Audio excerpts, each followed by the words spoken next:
commencé dimanche dernier au sujet de la sagesse, au sujet des hommes sages de la parole de Dieu.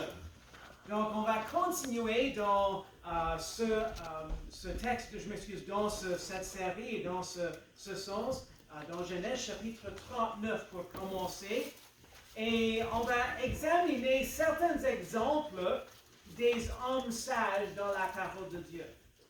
Et ce matin, juste pour considérer un petit peu ce qu'on a examiné dimanche dernier, nous avons examiné ce que c'est la sagesse. Également, ce à quoi ressemble la sagesse dans notre vie, ce à quoi la sagesse nous conduit à faire, et finalement, ce à quoi l'homme sage ressemble. Aujourd'hui, nous allons examiner des exemples des hommes sages dans la parole de Dieu. Et pour apprendre des leçons de leur vie, de leur façon d'agir avec la sagesse qui venait de Dieu. Juste par curiosité, juste pour faire une petite illustration, combien d'entre vous, est-ce que vous avez déjà dû, peut-être lors d'un travail, lors d'un nouveau travail, est-ce qu'il vous fallait faire un genre de stage, un genre de comme formation, un petit peu comme un apprenti, un petit peu comme un genre de formation pour bien apprendre les nouvelles tâches que vous aviez à faire? Est-ce que vous avez dû suivre ce genre de formation, même comme un apprenti, etc.? Juste par curiosité, combien d'entre vous, est-ce que, disons, la première journée que vous étiez sur place, comme en formation, et peut-être c'est plate, mais on a déjà vu peut-être dans un restaurant, dans un magasin, combien d'entre vous, est-ce que vous avez pitié pour ceux qui travaillent, et peut-être avec quelqu'un qui est impatient, ça se dit bien, not patient, impatient, et qui ont une étiquette qui présente leur nom avec les deux mots fameux en formation. Combien d'entre vous, est-ce que vous avez pitié envers une telle personne lorsqu'il y a quelqu'un qui est devant cette personne qui est impatient, qui fait comme ça, je vous attends, j'ai d'autres choses à faire et vous avez fait une erreur parce que vous êtes en formation. Mais savez-vous quoi, moi je suis content que Dieu est patient envers nous. Je crois qu'on pourrait dire, nous tous dans notre vie, juste pour commencer ça, au sujet de la sagesse, on est tous en train d'apprendre la sagesse de Dieu, n'est-ce pas? On est tous en train d'apprendre, si on peut dire, davantage lors de notre cheminement, lors de notre marche avec le Seigneur. Et j'ai vu à quelque part, je crois que c'était une, comment est-ce que ça se dit, bumper sticker? Autocollant qu'on met comme sur la voiture. Et je crois que, si je me rappelle, c'était quelque chose comme be patient with me, God is not finished with me yet. Soyez patient avec moi, Dieu n'a pas encore comme terminé son œuvre en moi, pour ainsi dire. Et c'est intéressant parce qu'on a tous d'autres choses à apprendre, même au sujet de la sagesse, au sujet de la parole de Dieu. Mais ce matin, je voudrais qu'on puisse tirer des leçons de certains dans la parole de Dieu qui a vraiment exemplifié la sagesse dans leur vie, dans leur quotidien, dans les décisions qu'ils avaient prises. Je voudrais qu'on puisse constater leur exemple de sagesse. Vous êtes tous rendus dans Genèse chapitre 39. On va commencer dans le verset 12 et ensuite, tout de suite, on va continuer, on va juste tourner quelques pages dans Genèse 41. Donc, Genèse 39, le verset 12, ça nous dit, c'est évidemment, juste pour mettre le contexte, c'est Joseph, lorsque la femme de Potiphar voulait, comme je ne sais pas comment ça se dit, le framing, on dit en anglais, voulait comme vraiment avoir l'image qu'il était coupable de ce péché avec elle. Mais Joseph a fui, on connaît dans la parole de Dieu. Mais ça nous dit dans le verset 13, « Et elle le prit par son vêtement en disant, « Couche avec moi. » Mais il laissa son vêtement entre ses mains et s'enfuit et sortit dehors. Et venez avec moi juste 2 chapitres plus loin, s'il vous plaît, dans Genèse chapitre 41, pour commencer notre premier exemple de sagesse dans la parole de Dieu. Genèse chapitre 41, suivez avec moi, je vais lire le verset 33, et ensuite on va descendre dans le verset 39 à 41. Donc Genèse 41, verset 33, ça nous dit, « Or maintenant que Pharaon choisisse un homme entendu et sage et qu'il l'établisse sur le pays d'Égypte. » Et plus loin, ça nous dit dans les versets 39 à 41, ça nous dit, « Et Pharaon dit à Joseph, puisque Dieu t'a fait connaître tout ceci, nul n'est entendu ni sage autant que toi. C'est toi qui seras sur ma maison, et tout mon peuple obéira à ta bouche. Je serai seulement plus grand que toi dans le trône. » Puis Pharaon dit à Joseph, « Regarde, je t'établis sur tout le pays d'Égypte. » Nous prions. Merci Seigneur pour ta parole. Merci de ce temps ensemble qu'on a. Guide-nous Seigneur et enseigne-nous. Seigneur, aide-nous de voir l'importance Seigneur de nous, vraiment de nous confier dans ta sagesse. Pas dans la nôtre, mais dans ta sagesse qui vient de toi. Au nom de Jésus, je prie. Juste pour mettre un petit peu de contexte dans ce récit de Joseph qu'on trouve ici dans Genèse 39, vraiment jusqu'à la fin du livre de Genèse, on trouve des renseignements au sujet de Joseph. Mais Joseph, la première chose que je voudrais qu'on puisse constater, le premier exemple, c'est la sagesse dans le comportement. Je crois que Joseph a bien exemplifié, a bien illustré ce que c'est la sagesse dans le comportement. La vie de Joseph était vraiment démarquée par sa sagesse. Et en plus, les gens en Égypte qui connaissaient Joseph le connaissaient pour sa sagesse. Non seulement le chef d'armée Potiphar, mais également dans la prison, vous vous rappelez-vous bien, même dans la prison, le chef de prison l'avait mis effectivement comme en charge dans la prison. Et non seulement était-il trouvé en charge dans la prison, mais il avait des prisonniers qui effectivement se confiaient en lui, qui cherchaient la sagesse de sa part. Il existe quelque chose vraiment qui caractérisait Joseph. Et non seulement la sagesse, mais il y avait quelque chose d'autre. Je crois que le Seigneur l'a béni à cause de cette caractéristique également. Et c'était son intégrité. Et je crois vraiment que son intégrité coulait vraiment à cause de la sagesse que Dieu lui avait donnée. Joseph reconnaissait sagement que Dieu voyait tout ce qu'il faisait et que plus important que toute autre chose, il lui était important de plaire à Dieu parce que Dieu voyait tout. Je ne sais pas si vous avez déjà remarqué, je me rappelle, peut-être que j'ai déjà raconté ceci, mais je me rappelle à un moment donné, mon épouse et moi, juste peut-être 3 semaines après notre mariage, on est descendu pour un spectacle aérien, ça se dit bien, aérien, à Halifax. Et je me rappelle, lors de notre chemin de retour, c'était quelque chose comme 4 heures de route, et on a bien aimé le spectacle à l'aéroport international de Halifax avec les Snowbirds, les Blue Angels. Je ne sais pas si vous avez déjà eu l'occasion de voir les spectacles comme ça, mais c'était incroyable. Et lors de notre chemin de retour, c'était un samedi soir assez tard, et je crois que si je me rappelle correctement, je crois qu'on a passé par la ville de Amherst, et ensuite on a traversé la ligne provinciale à Sackville, au Nouveau-Brunswick. Et je me rappelle alors qu'on conduisait sur la route transcanadienne, la limite de vitesse est 110. Alors d'habitude, les gens roulent vers 120 sans problème, et la police ne poigne pas. à 120.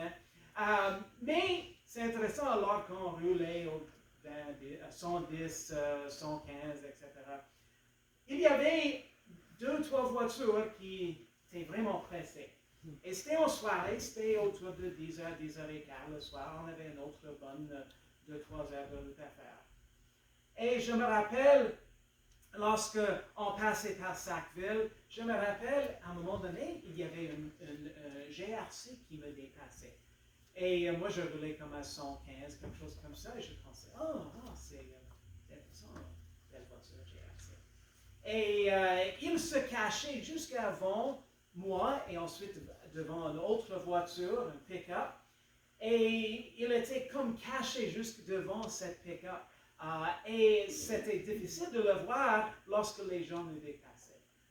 Il y avait certaines voitures qui étaient, évidemment, le conducteur, les chauffeurs étaient pressés, et ils nous dépassaient à une bonne vitesse, bonne, en disant une vitesse, une haute vitesse, jusqu'à ce qu'ils constataient la deuxième voiture avant nous que c'était une GRC.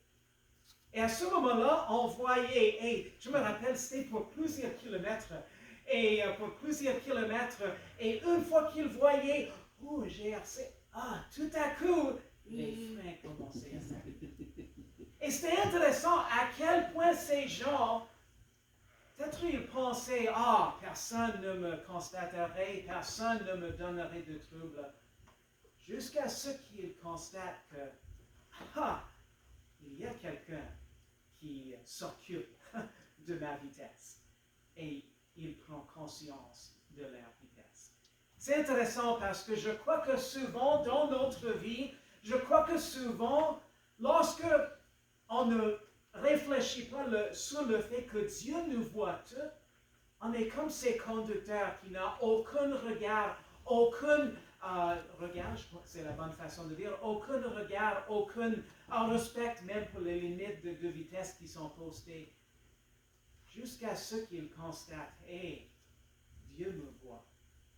Et je crois que dans notre vie quotidienne, dans notre marche avec le Seigneur, une chose qu'il nous faut toujours nous rappeler, c'est que Dieu voit tout. Dieu nous voit tous également. Et Joseph, il reconnaissait cette vérité bien importante, que Dieu le voyait, tout ce qu'il faisait. Même si la femme de Potiphar lui disait, personne ne saura si on fait ce péché. Joseph savait que Dieu le voyait. Joseph a sagement fui la tentation qui lui était présentée jour après jour par la femme de Potiphar, sachant que Dieu le voyait. Cette action de fuir la tentation devant lui a non seulement démontré sa sagesse, mais également a témoigné fortement de son intégrité de cœur. Joseph était engagé à agir avec intégrité, même si personne d'autre ne le voyait, même si personne d'autre ne le constatait, il savait bien que Dieu le voyait toujours. Enfin, oui, on a déjà parlé du fait que Potiphar avait constaté sa sagesse une fois qu'il était rendu en Égypte. On a parlé également du fait que même le garde, le chef de la prison, avait constaté sa sagesse et l'avait mis comme en charge des choses dans la prison. En fin de compte, le Pharaon, on peut dire comme le dirigeant du monde dans ce moment-là, avait constaté sa sagesse. Grâce au fait qu'il avait un songe et Joseph était appelé pour interpréter le songe. Et lors de son interprétation, Joseph était vraiment prudent de donner toute la gloire, toute la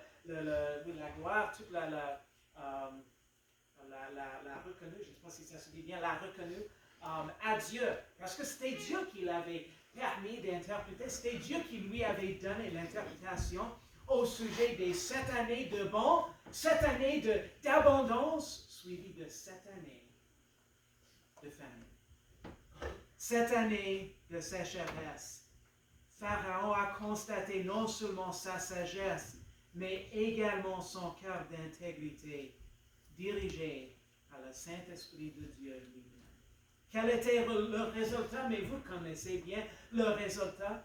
Joseph était mis en charge, effectivement, comme le gouverneur de non seulement de tout le pays d'Égypte, mais vous rappelez-vous bien qu'il y avait du monde qui venait du monde partout, du monde connu dans ce moment-là, pour avoir de la nourriture pendant la famine.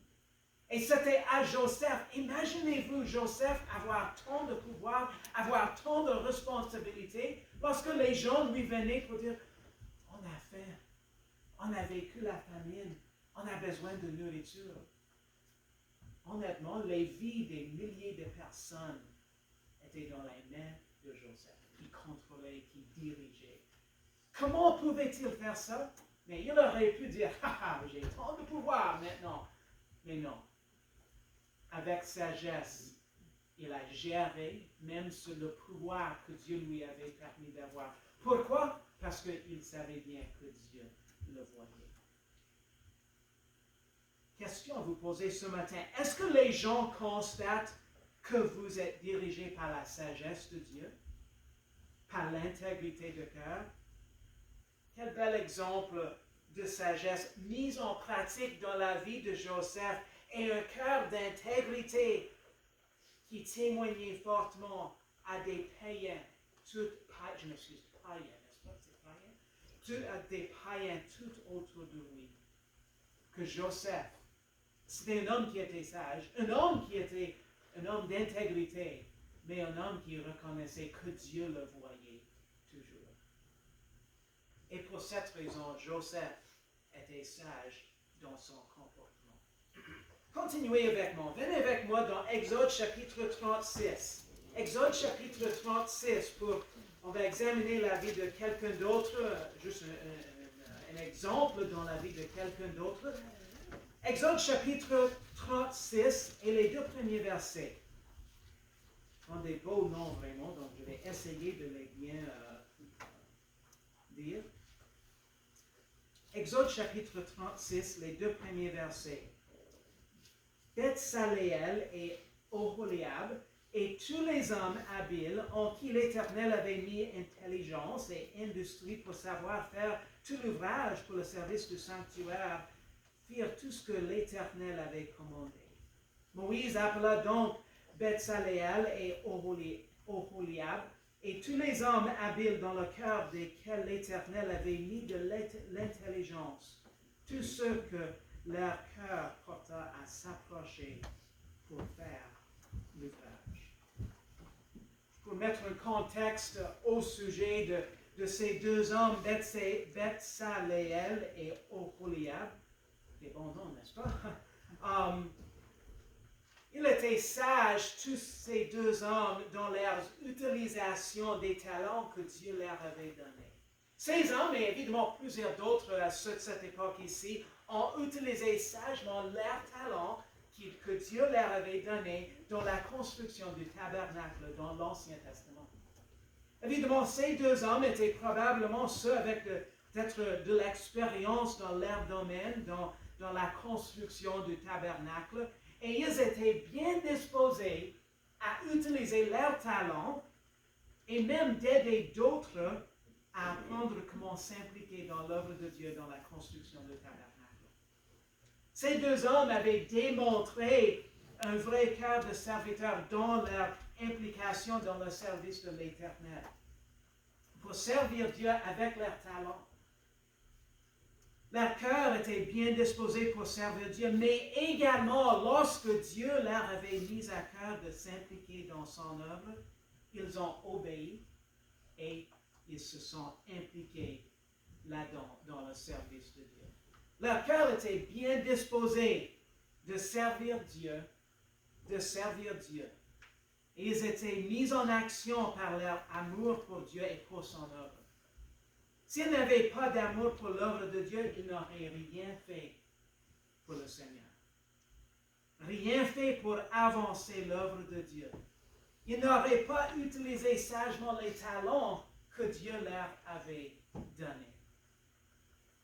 qu'est-ce que vous avez? Lorsqu'on considère ça, lorsqu'on considère à quel point ces hommes étaient bien disposés à utiliser leurs talents dans l'œuvre de Dieu, je sais qu'on a déjà parlé de ça dans les dernières semaines un petit peu, mais qu'est-ce que vous avez comme talent que vous pourriez utiliser dans le service du Seigneur? Que faites-vous des talents que Dieu vous avait confiés?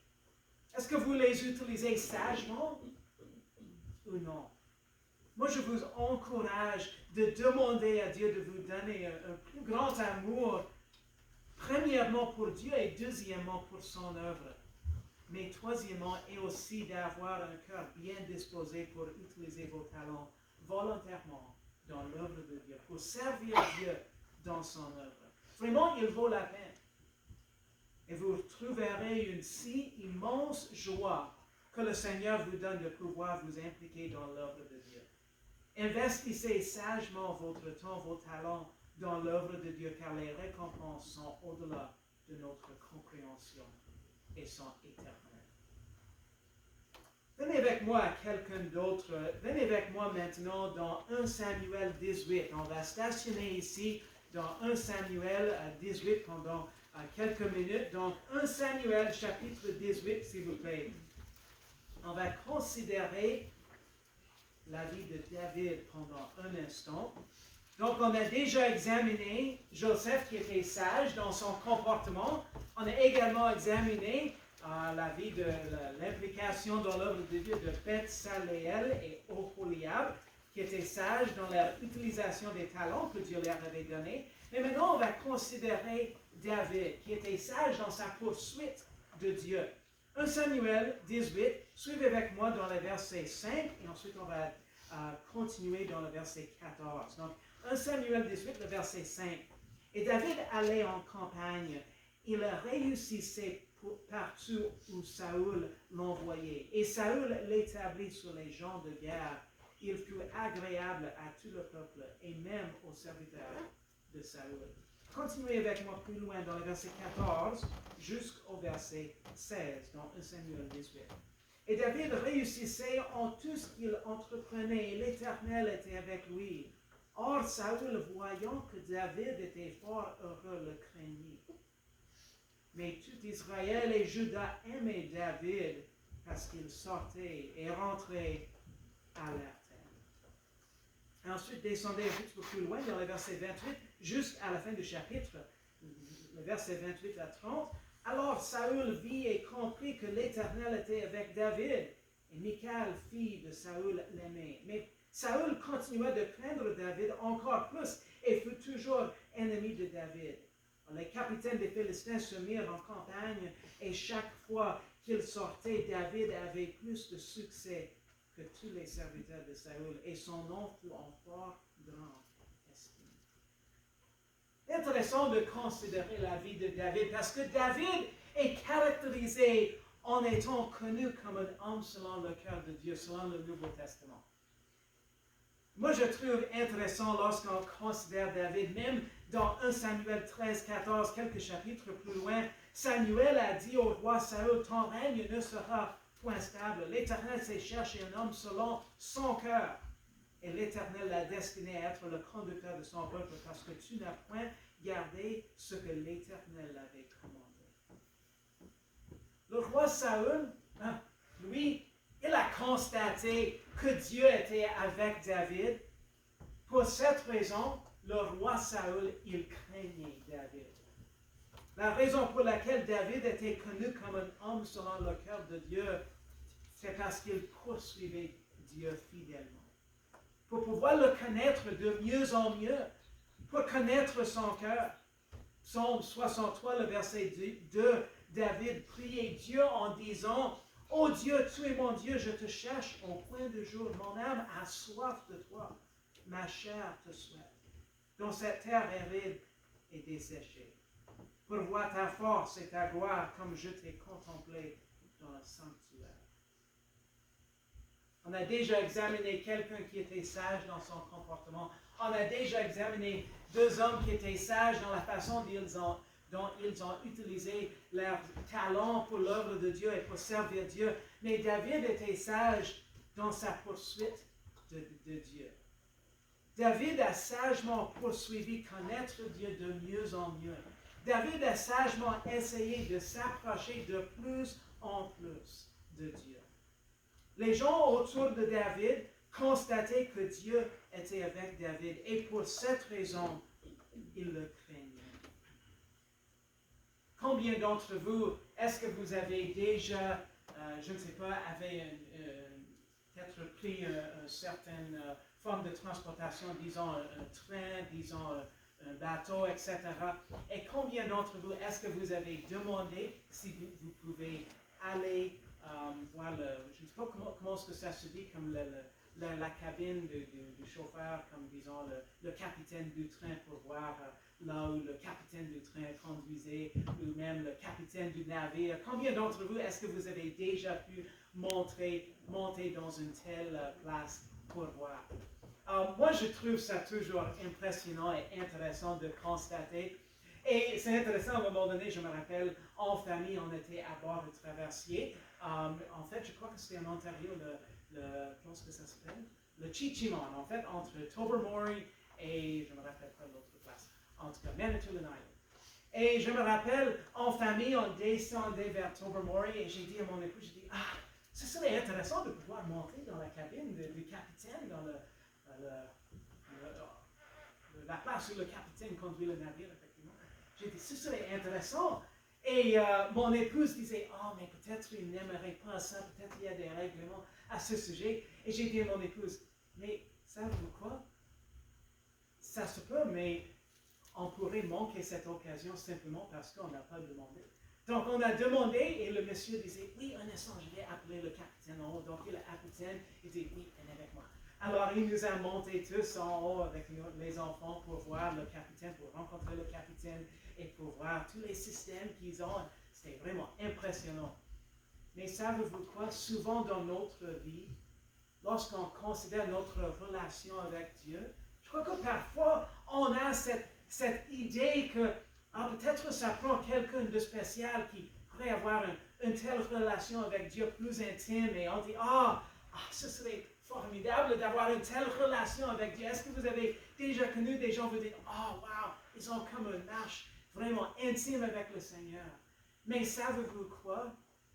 Il y a un verset dans la parole de Dieu qui est clair au sujet. Ce n'est pas comme quelqu'un est plus comme, je ne sais pas, comme privilégié que nous.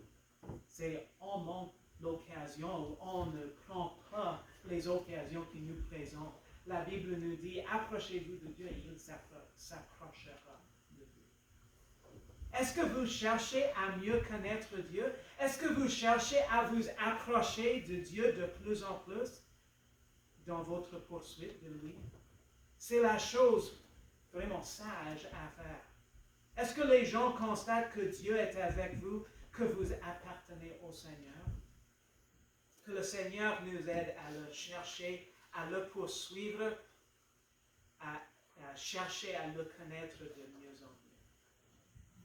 Continuez avec moi, on a deux autres choses à examiner, deux autres personnes à examiner avant de terminer. Salomon, évidemment vous connaissez tous Salomon, venez avec moi dans 2 Chroniques chapitre 2.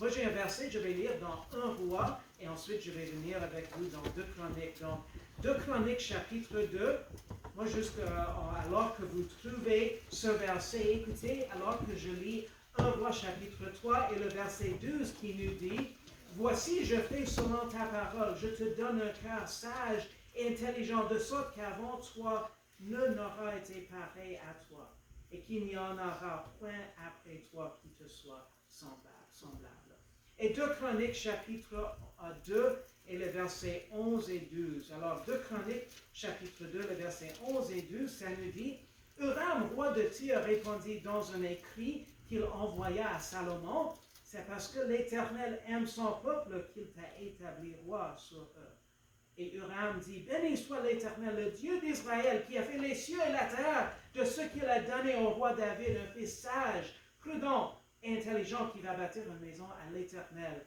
et une maison royale pour lui. » On a déjà examiné la vie de Joseph, qui était sage dans son comportement. Également examiner deux hommes qui ont sagement utilisé leurs talents pour Dieu, pour son œuvre. Également examiner David, qui était sage dans sa façon de poursuivre Dieu, de mieux en mieux connaître Dieu. Salomon était sage dans son adoration de l'Éternel, qu'il a fait ça une priorité alors qu'il a construit le temple de Dieu. Le roi Salomon a demandé la sagesse de Dieu et Dieu lui a donné en grande mesure. Même lorsqu'il aurait pu demander n'importe quoi d'autre, il a demandé la sagesse de Dieu. C'était le roi Salomon qui avait la tâche de construire le temple de Dieu à Jérusalem. Et Salomon a sagement fait l'adoration de l'Éternel une priorité pour son peuple. Il voulait que le peuple, non seulement qu'il craigne Dieu, mais que si son peuple soit errant et s'éloigner de Dieu, qu'il revienne dans une bonne relation à l'adoration de l'Éternel. Et vous comprenez-vous bien que tout le monde va adorer quelque chose ou quelqu'un. Dieu nous a créés effectivement pour l'adorer.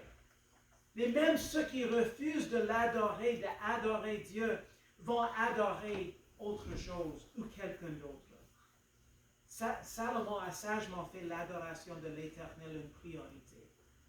Est-ce que l'adoration de Dieu s'agit d'une priorité pour vous? Peut-être vous dites, oh mais on est ici dimanche matin, mais bien sûr.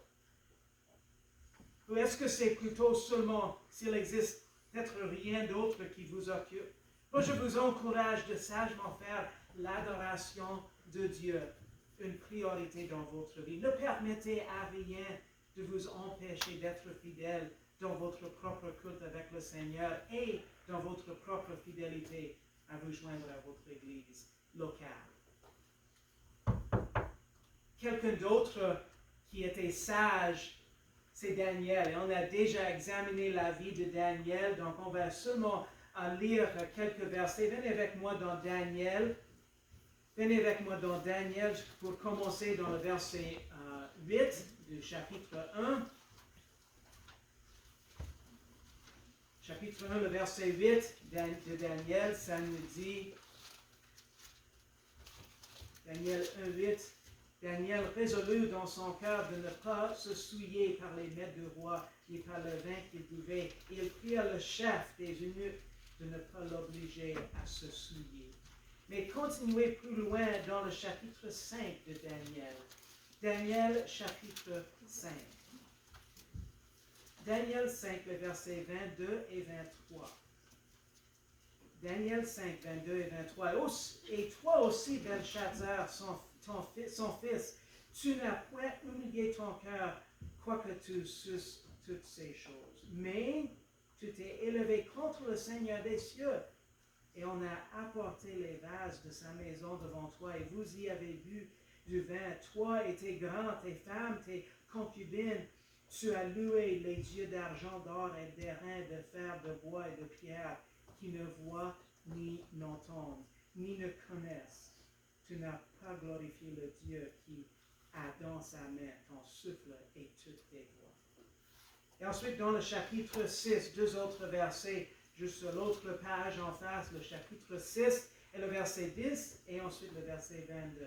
Ça nous dit, et quand Daniel eut appris que le décret était écrit, il entra dans sa maison et les fenêtres de sa chambre étant ouvertes du côté de Jérusalem. Il se mettait 3 fois de jour à genoux. Il priait et il célébrait son Dieu comme auparavant. Et dernièrement pour Daniel, le verset 22 dans chapitre 6, l'autre page, le verset 22, chapitre 6. Mon Dieu a envoyé son ange, il a fermé la gueule des lions. Ils ne m'ont fait aucun mal parce que j'ai été trouvé innocent devant lui et devant toi aussi au roi. Je n'ai commis aucun mal.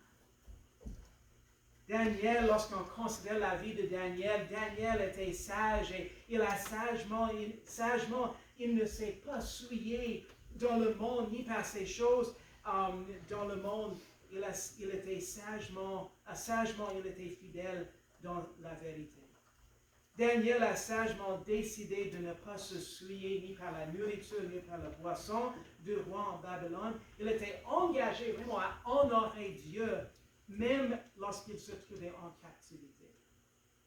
Daniel était engagé également de vivre et de prononcer la vérité, même lorsque les rois lui ont demandé les interprétations des choses, non seulement le songe de Nebuchadnezzar, mais également l'interprétation des mots écrits par la main sur la muraille pour Belshazzar.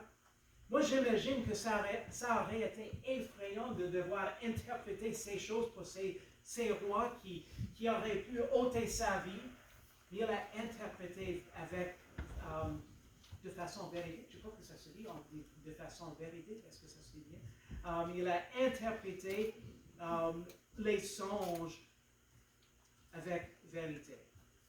Il était engagé également à sa fidélité avec Dieu dans le chapitre 6, même lorsque le décret est arrivé de ne plus prier. Daniel, ça nous dit comme auparavant, il a continué fidèlement. Il n'a pas abandonné sa relation avec l'Éternel, même face à une loi qui l'interdisait.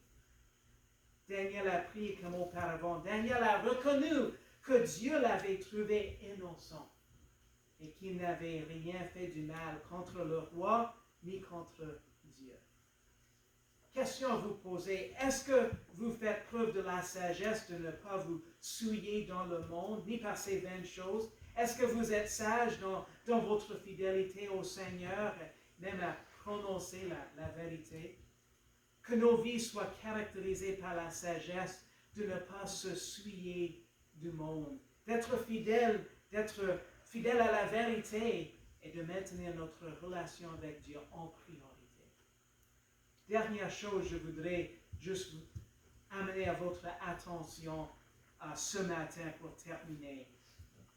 Intéressant lorsqu'on considère les personnes sages, les gens qui ont fait preuve de la sagesse dans leur vie, même dans la parole de Dieu. Dans le Nouveau Testament, on a des hommes qui étaient sages dans leur poursuite, dans leur recherche, du Seigneur Jésus-Christ. Et en français, on les appelle les mages. En anglais, je ne sais pas si exactement mage, ça se traduit dans la même façon, mais en anglais, on les appelle the wise men. Donc, peut-être on peut également les appeler les hommes sages, n'est-ce pas? Moi, je trouve c'est précieux de constater ces hommes qui venaient de loin pour rechercher où se trouvait le Seigneur, le Fils de Dieu nouveau-né. Ils suivaient l'étoile qu'ils avaient vue. Évidemment, moi, je ne sais pas exactement tout leur arrière-plan. J'imagine qu'ils avaient, d'une façon ou d'une autre, avaient examiné les prophéties de l'Ancien Testament pour connaître le timing de Dieu, pour connaître des indications que Dieu avait données au sujet du timing quand le Seigneur naîtra. Et ils étaient engagés à faire l'effort pour trouver le Sauveur, le chemin, la vérité et la vie. Lorsque je considère ces hommes sages dans la parole de Dieu, lorsque je considère Joseph qui était sage dans son comportement, lorsque je considère ces hommes, je ne vais pas les renommer avec leur beau nom, qui ont utilisé leur talent pour la gloire de Dieu, lorsque je considère également David qui était sage dans sa poursuite de Dieu, lorsque je considère Salomon qui a sagement fait l'adoration de Dieu une priorité pour son peuple, lorsque je considère Daniel qui était sage dans sa façon de ne pas se souiller du monde, également sage dans sa façon de rester fidèle dans sa relation avec Dieu, même lorsque c'était impopulaire. Lorsque je considère les mages également qui ont fait des voyages, qui ont fait la peine pour trouver le Seigneur nouveau-né. Je vous demande si vous faites preuve de la sagesse dans votre vie. Est-ce que vous êtes sage dans votre comportement en fuyant le péché, en faisant preuve de l'intégrité comme faisait Joseph? Est-ce que vous utilisez vos talents sagement dans le service du Seigneur? Est-ce que vous faites preuve de la sagesse dans votre poursuite fidèle de Dieu, de mieux le connaître?